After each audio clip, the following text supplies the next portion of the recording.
көптөгөн мен өзүм жакындарым деле камап салбадымбы. Мына мен азыр айтайын сизге, ачык эле айтайын. Бүгүнкү күндө менин бир кудагыйым түрмөдө турат. ГКМБнын СИЗОсунда турат. Эмне үчүн? 2022-23 жылдары кылган кылмыш үчүн. Ошону чыгарабыз деп мага кимдер гана келбеди.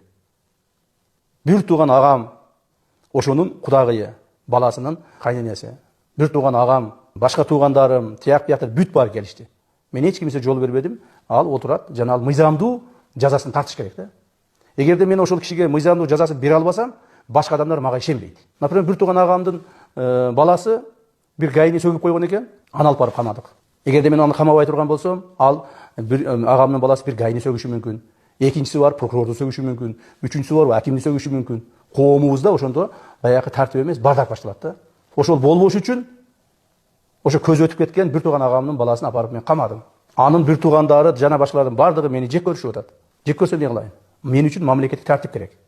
Мен азыр ушу мамлекеттик тартипти орнотууну, ички сырткы коопсуздукту камсыз кылуунун жетекчиси катары, ошол органдын жетекчиси катары.